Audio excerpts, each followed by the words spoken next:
Hello everyone, स्वागत आहे तुमचं माझ्या चॅनलवर। तर तुम्हाला पण ह्या दिवाळीला लेअरवाल्या शंकरपाळ्या बनवायच्या असतील तर हा व्हिडिओ तुमच्यासाठी आहे।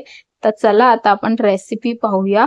तर रेसिपीसाठी आपण जे पण माप घेऊ, वाटी घ्या, ग्लास घ्या किंवा तुम्ही कोणतंही माप घ्याल त्याचा 3/4 भाग म्हणजे 3/4 कप आपण पाणी घ्यायचंय आणि गॅसची फ्लेम एकदम लोच ठेवायची आहे।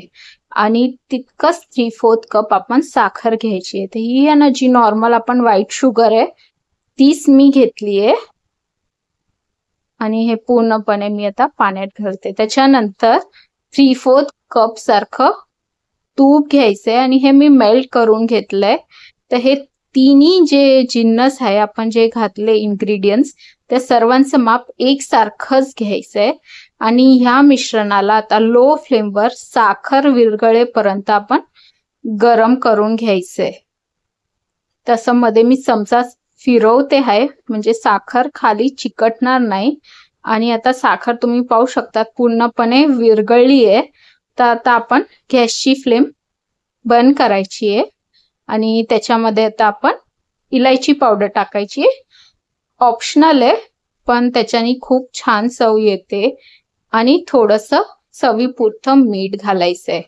आणि हे जे पूर्ण मिश्रण आहे ना त्याला आता आपण थंड करायला ठेवायचंय।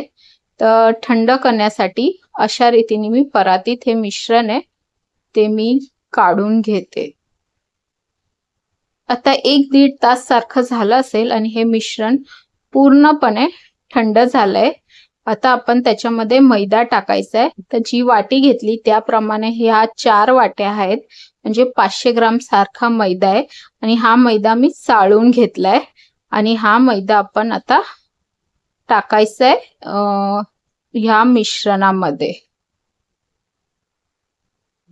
आणि हे एकदम परफेक्ट मेजरमेंट आहे शंकरपाळ्यासाठी। आणि आता हे जे पीठ आहे ते टाकल्यानंतर त्याला खूप मळायचं नाहीये, फक्त त्याला एकत्र आणून पीठ बांधून घ्यायचंय। तुम्ही मळलं तर शंकरपाळ्याला जे लेयर्स येतात ना त्या येत नाही। म्हणजे हे जे मिश्रण आहे म्हणजे पीठ ते पूर्णपणे एकत्र बांधून घ्यायचंय। तर अशा रीतीने पद्धतीने मी हे बांधून घेतलंय आणि आता आपण त्याला झाकून 20 मिनिटं साईडला ठेवणार आहे। आता 20 मिनिटं झाली आहे।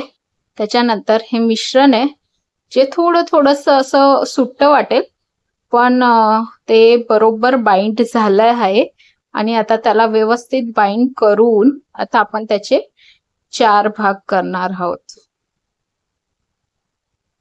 तर अशा पद्धतीने मी 4 भाग करून घेतलेत। एक भाग घेतलाय आणि बाकीचे जे 3 भाग आहेत ते मी झाकून ठेवलेत। आता हा जो असा त्रिकोणी भाग आहे त्याला आपण गोल आकाराचा मळून घ्यायचा आहे आणि त्याच्यानंतर लाटून घ्यायचं। एकदम हलक्या हाताने आपण त्याला लाटायचंय। तर तुम्ही पाहू शकतात की परफेक्ट मेजरमेंट आहे आणि जे लाटलं पण जातंय पीठ तर असं इतकं थिक ठेवायचंय। आणि त्याच्यानंतर आता आपण त्याला लेयर्स यायला आपण जसं व्हिडिओमध्ये मी दाखवलंय त्या पद्धतीने चौकोनी असा करून घ्यायचंय फोल्ड करून, म्हणजे त्याला अजून छान लेयर्स येतील आणि त्याला चौकोनीच आपण त्याला लाटून घ्यायचंय। तर एकदम हलक्या हाताने आपण लाटायचंय आणि थोडंसं त्याला जाडच ठेवायचंय। तर मी एकदम हलक्या हाताने लाटून घेतलंय। तर अशा पद्धतीने सगळ्या साईडला म्हणजे साईड्सला मध्यमध्ये मी लाटून घेतलंय, जाडसरच लाटून घेतलंय त्याला। आणि आता आपण त्याला स्क्वेअर शेप देणार आहोत। तर त्यासाठी सर्वात आधी जे साईड्स असतात त्याला मी कापून घेतलंय। अनइवन जे साईड्स असतात त्याला कापून घेतलंय। 4ही साईड्स मी कापून घेतलेत आणि त्याच्यानंतर त्या उभ्या रेषा आणि त्याच्यानंतर आडव्या रेषा असं करून मी ह्याला आता सर्व जे शंकरपाळ्या आहेत त्या मी करून घेते। आणि त्याच्यानंतर आता मी तुम्हाला दाखवते की किती छान लेयर्स सगळ्या शंकरपाळ्यांना आले आहेत आणि हे तळल्यानंतर आहे ना अजून दुप्पट होतात. तर आता बाकीच्या सगळ्या शंकरपाळ्या मी करून घेते आणि आपण आता तळायला घेऊया. तर तळण्यासाठी जे तेल असतं ते मध्यम गरम असावं, म्हणजे थोडंसं पीठ टाकल्यानंतर जेव्हा ते वरती येतं म्हणजे समजायचं की मध्यम गरम झालंय तेल. आणि तेल गरम करताना गॅस असतो तो मध्यमच ठेवायचा आहे आणि त्याच्यावर गरम करायचं आहे. त्याच्यानंतर आता आपण त्याच्यामध्ये शंकरपाळ्या टाकणार आहोत आणि टाकल्यानंतर त्याला 1 ते 1.5 मिनिटं तसंच ठेवायचं आहे. आणि 1-1.5 मिनिटं झालं की आता आपण त्याला थोडंसं हलवून घ्यायचं आहे शंकरपाळ्यांना. आणि शंकरपाळ्या आहे ते मध्यम ते स्लो फ्लेमवरच तळून घ्यायचे, खूप हाय फ्लेमवर नाही तळायचे, नाहीतर बाहेरून तळले जातात आणि मधून कच्चे राहतात. तशा पद्धतीने थोडासा लाईट ब्राऊन रंग आलाय तर अजून आपण त्याला तळून घेणार आहे. थोडासा मीडियम डार्क ब्राऊन रंग होईपर्यंत मध्ये मध्ये परतून. तर आता असे 10 मिनिटं झालेत आणि शंकरपाळ्यांना असा मीडियम डार्क ब्राऊन रंग आलाय बिस्किटासारखा. आणि आता आपण त्याला काढून घेतलंय, परातीमध्ये मी काढून घेतलंय त्यांना. आणि त्याच्यानंतर आता ही दुसरी बॅच आहे ती पण मी तळून घेते.